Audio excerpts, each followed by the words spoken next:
Never settle for less than a guy who gives speeches, like Hugh Grant at the end of Notting Hill.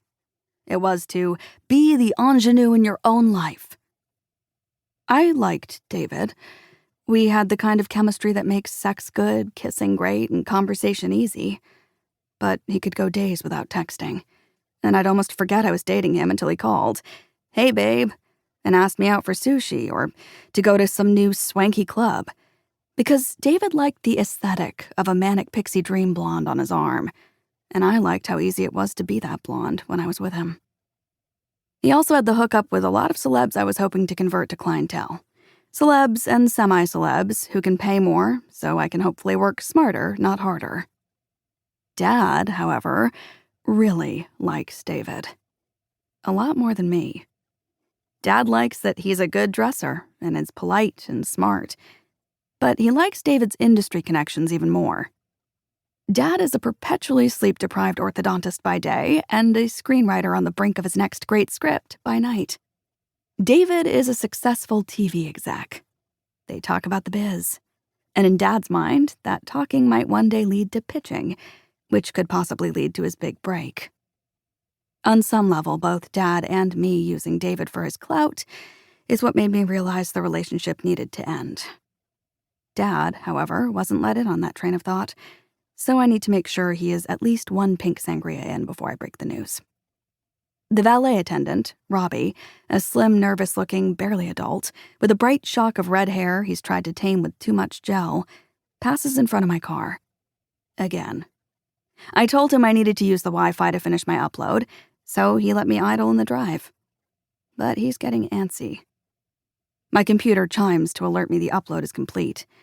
I check all the details one final time before closing the laptop. It's one of my choose-your-own tarot adventure videos, which is just my way of doing a tarot card reading for the masses. It's a signature video on my channel, and always gets me dozens of new inquiries for private readings. My subscribers hold firm at 1 million, slowly growing now the initial publicity from my Kardashians appearance has calmed down. Before, I was mystic maven Kit Larson, YouTube personality and high-end event entertainer. Now I'm that, plus the woman who predicted Kim's most recent dating scandal. My bestie, Nina, coined the name Mystic Maven in college when I got into tarot as a way to help curb my growing battle with anxiety and panic attacks. It stuck like glue, and before I knew it, I was giving readings at sorority parties, before finals, anytime anyone wanted to know if their crush liked them back. I stow my computer, pack up my tarot deck, and climb out of the car, waving Robbie over with a smile. He beams as he takes my keys, and I press a Hamilton into his palm as a thank you. I flip my sunglasses up like a headband and check my watch. Mom and Dad are due any second. Should I wait here for them? Should I go ahead inside and get in front of this reservation for 4 drama? My phone buzzes.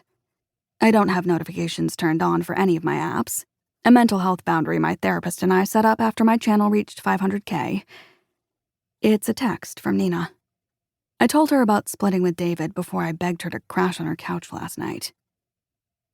Consider this a hug from the universe and a reminder that fate doesn't give us anything we can't handle. Nina is an actress, mostly bit roles on TV and a few in movies, but with lucrative prospects on the horizon and a lot of faith in her divine path, she's going places. I may be the one with the spiritual brand who gives spot-on readings, but she's a lot better at discerning her intuition for herself than I am. When it comes to my own inner compass, I get lost more often than I get where I'm trying to go. I send her a heart emoji, plus the sparkly stars I associate with cosmic magic. Kitten! I hear my mom's nickname for me and look up to see she's stepped out of the driver's side of her Mercedes and is dropping the keys in the hands of the other valet attendant.